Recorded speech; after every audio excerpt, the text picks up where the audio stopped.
Good morning students.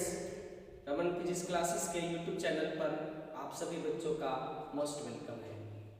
बच्चों, आज हम लोग ऑप्टिक्स का लास्ट टॉपिक, वेव ऑप्टिक्स का लास्ट टॉपिक का स्टडी करेंगे, जिसका नाम है polarization by reflection. Polarization by reflection. अब इसका क्या मीनिंग है, क्या मतलब है, ये मैं आपको सीधे टॉपिक से जोड़ के समझाता हूँ। मैंने हेडिंग दे दिया पोलराइजेशन बाय रिफ्लेक्शन। बच्चों, मैंने एक इंटरफेस लिया। इंटरफेस, इसको बाउंड्री भी कहते हैं, नाम है एक्स एक्स डैश। इस पर हमने एक ऑर्डिनरी लाइट, जिसको आप अनपोलराइज्ड लाइट भी कह सकते हैं, जिसका इंटेंसिटी बहुत ज़्यादा होगा, जिसका वाइब्रेशन मल्टी डायरेक्शन में होगा, उसको हम ऑर्डिनरी लाइट कहते हैं, उसको हम अनपोलराइज्ड भी कहते हैं। आकर के इंसिडेंट किया, ओ पर इंसिडेंट किया, एक नॉर्मल खींचा सामान्य तरीके से। लाइट जब इस पर आके टकराएगा तो इस लाइट का कुछ पोर्शन, जैसे कि मान लो 100% लाइट आया तो उसका कुछ पोर्शन रिफ्लेक्ट हो जाता है, बहुत कम पोर्शन, बहुत कम। अगर 100% की बात करें तो समझ लीजिए कि 0.5% रिफ्लेक्ट हो जाता है, और मैक्सिमम लाइट रिफ्रैक्ट हो जाता है, मींस दूसरे मीडियम में क्रॉस कर जाता है। इसलिए इसको हम कहते हैं रिफ्रैक्टिंग मीडियम और इसको कहते हैं रिफ्लेक्टिंग मीडियम। क्यों? क्योंकि इस लाइट का कुछ मात्रा रिफ्लेक्ट कर गया और कुछ मात्रा रिफ्रैक्ट कर गया, मैक्सिमम पोर्शन रिफ्रैक्ट कर गया। इसलिए हम इस लाइट को कहते हैं कि इसमें पोलराइजेशन बहुत नहीं हो पाया, पार्टली पोलराइज्ड। क्यों? क्योंकि इसके रिस्पेक्ट में इसका इंटेंसिटी बहुत ज्यादा नहीं, कम हुआ, इसलिए इसको हम पार्टली पोलराइज्ड कहते हैं, क्योंकि इसका मात्रा ज्यादा था। लेकिन अगर इसकी बात करें तो इसमें बहुत कम लाइट गया, इसलिए इसको हम कहते हैं कंप्लीटली पोलराइज्ड रिफ्लेक्टेड लाइट, और इसको कहते हैं पार्टली पोलराइज्ड रिफ्रैक्टेड लाइट। इस तरफ एयर था, उसका रिफ्रैक्टिव इंडेक्स 1 माने, इस तरफ एक मीडियम लिए थे जिसका रिफ्रैक्टिव इंडेक्स को मैंने म्यू माना है। तो हम बात करें इसमें तो एक साथ दो इवेंट हो रहा है, एक साथ दो घटना हो रहा है। लाइट का रिफ्लेक्शन भी हो रहा है, लाइट का रिफ्रैक्शन भी हो रहा है। परावर्तन और अपवर्तन एक साथ होता है। फर्क होता है कि यहाँ परावर्तन का मात्रा कम है, अपवर्तन का मात्रा ज्यादा है, इसलिए परावर्तित किरण को कंप्लीटली पोलराइज्ड कहेंगे और अपवर्तित किरण को पार्टली पोलराइज्ड कहेंगे। इसलिए इसको हमने एंगल ऑफ इंसिडेंस कहा, एंगल ऑफ रिफ्रैक्शन कहा, एंगल ऑफ रिफ्रैक्शन कहेंगे, जिसको R डैश से सूचित करते हैं, R डैश से सूचित करते हैं। अब इन्हीं सारी चीजों को एक एक करके हम लोग समझेंगे। इस टॉपिक में हम लोगों को एक नया शब्द पढ़ना है, उसको कहते हैं एंगल ऑफ पोलराइजेशन। जैसे क्रिटिकल एंगल था, उसी तरह का सोचो एंगल ऑफ पोलराइजेशन है। मैंने हेडिंग दे दिया एंगल ऑफ पोलराइजेशन। क्या होता है एंगल ऑफ पोलराइजेशन? कहा जाता है कि जब completely polarised light, completely polarised reflected light और पार्टली पोलराइज्ड रिफ्रैक्टेड लाइट, जिस समय ये दोनों लाइट एक दूसरे से परपेंडिकुलर हो जाए, जिस समय ये रिफ्लेक्टेड लाइट और रिफ्लेक्टेड लाइट एक दूसरे से परपेंडिकुलर हो जाए, उस समय दैट टाइम, उस समय एंगल ऑफ इंसिडेंस का जो वैल्यू होगा, उस समय I का जो भी वैल्यू होगा, उस वैल्यू को हम कहते हैं एंगल ऑफ पोलराइजेशन। मैंने लिखा इस डिफिनेशन को, the angle of incidence for which reflected light is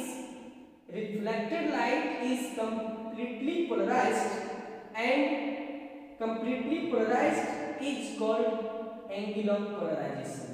जिस समय ये परावर्तित किरण कंप्लीटली पोलराइज्ड हो जाए उस समय I का जो वैल्यू होगा उसी वैल्यू को एंगल ऑफ पोलराइजेशन कहेंगे, और जिस समय ये कंप्लीटली पोलराइज्ड होता है उसी समय ये रिफ्लेक्टेड लाइट और रिफ्रैक्टेड लाइट एक दूसरे से 90 डिग्री का कोण बनाता है, 90 डिग्री का कोण बनाता है।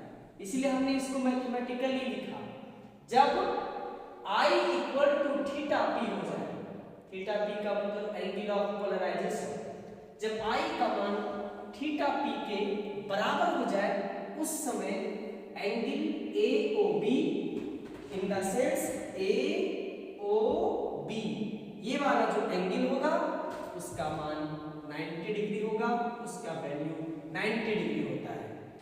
अब इसको सीखने के बाद हम लोगों को इस टॉपिक में एक बहुत इंपॉर्टेंट लॉ पढ़ना है जो बोर्ड एग्जाम के लिए बहुत इंपॉर्टेंट होता है, 3 मार्क्स के लिए कई बार उसको पूछ चुका है, जिसकी चर्चा हम लोग पिछले लेक्चर में भी किए थे।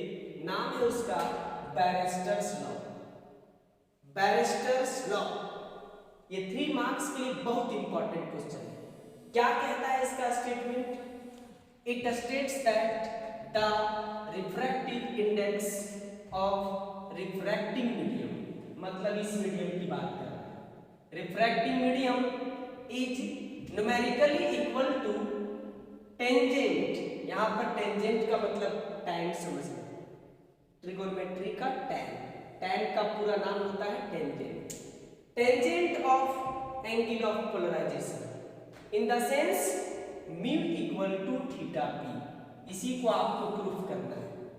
चलिए इसका प्रूफ भी बहुत आसान है। इसके प्रूफ में जितनी बात का जरूरत है उसका डिस्कस अभी कर चुके हैं, इसलिए इसको साबित करना बहुत आसान है। बच्चों अभी मैं आपको थोड़ा देर पहले बताया कि जब when I equal to theta P, जब I का मान थीटा पी के बराबर होगा उस समय एंगल AOB का वैल्यू 90 डिग्री होगा।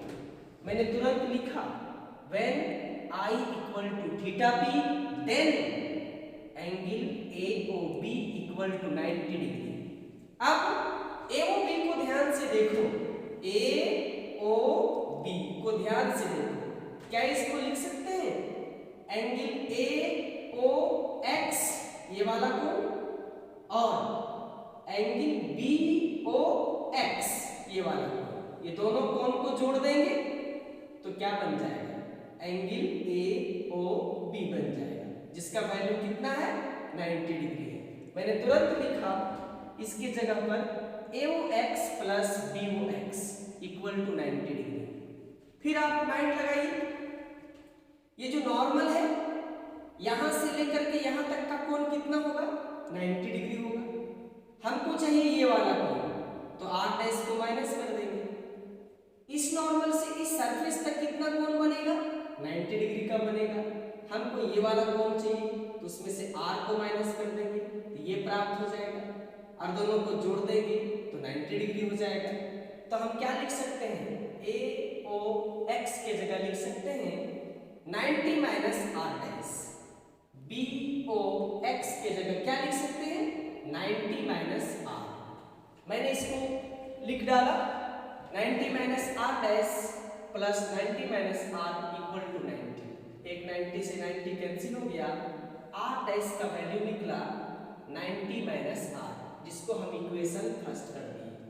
अब हम लोग का सबसे फेमस, सबसे ज्यादा यूजेबल, मोस्ट यूजेबल जिसको कहते हैं वो है स्नेल्स लॉ, स्नेल का नियम। यहां पर स्नेल का नियम लगाएंगे क्योंकि लाइट एक मीडियम से दूसरे मीडियम में गया है। तो बताओ इधर का रिफ्रैक्टिव इंडेक्स कितना है 1, इधर का कितना है म्यू, तो क्या लिखेंगे 1 into sine I equal to mu into sine r dash, क्योंकि इस तरफ का एंगल r डैश है। तुरंत मैंने लिखा 1 into sine I equal to mu into sine R dash.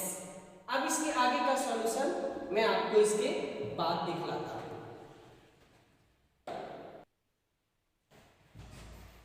हाँ तो बच्चों, इक्वेशन फर्स्ट से मैंने वैल्यू रख दिया, साइन आई था इक्वल टू म्यू, यहां आर डैश था, आर डैश, और आर डैश का मान इक्वेशन फर्स्ट में निकाले थे 90 माइनस आर।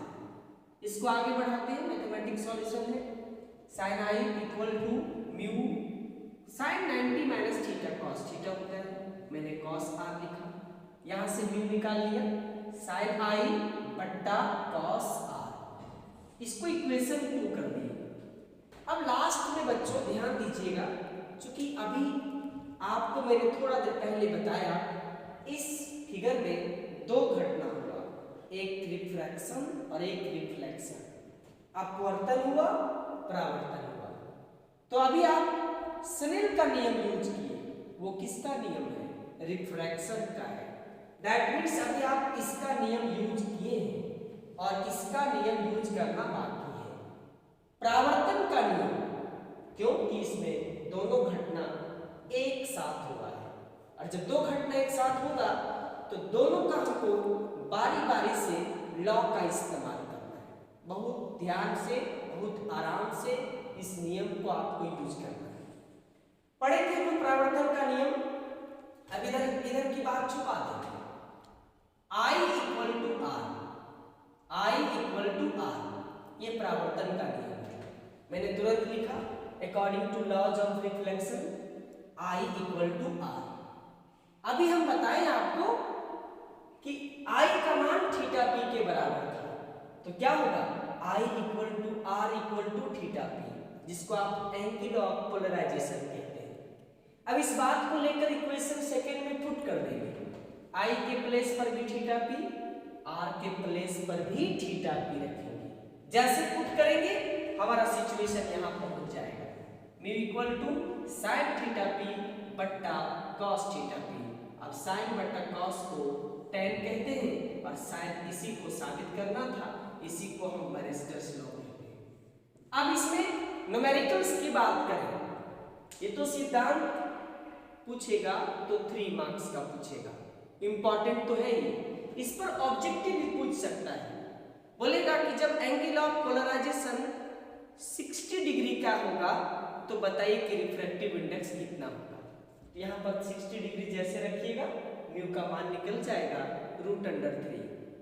कभी कभी क्या कहता है कि किसी मीडियम का रिफ्रैक्टिव इंडेक्स √3 है तो एंगल ऑफ पोलराइजेशन कितना होगा, तो जैसे यहाँ √3 रखिएगा, थीटा पी का मान 60 डिग्री निकलेगा। ये सारा चीज जो अभी हम आपको समझाए, इसका नोट्स आपको थोड़ा देर पहले भेज चुके हैं, तो नोट्स वहां से लिखेंगे और लेक्चर को समझेंगे यहां से, जो अभी थोड़ी देर के बाद आपके पास पहुंच जाएगा। और इस प्रकार से बच्चों आज हम लोग ऑप्टिक्स का अंतिम लेक्चर कर रहे हैं, अंतिम लेक्चर पढ़ रहे हैं और पढ़ा रहे हैं। इसके बाद नए चैप्टर को शुरू करेंगे, और कौन सा चैप्टर शुरू करेंगे पहले हम आपको सूचित कर दे लेंगे, इन्फॉर्म कर दे लेंगे, उसके बाद स्टार्ट करेंगे। आप इतनी सारी बातों को पढ़ लें, सिलेबस नया जो आया है उसमें से टिक कर लें कि कौन कौन सा टॉपिक का तैयारी करना है, और उसको रिटेन प्रैक्टिस करें, लिख के प्रैक्टिस करें, तभी एग्जाम में आप लिख पाएंगे। आप सबको बहुत बहुत धन्यवाद।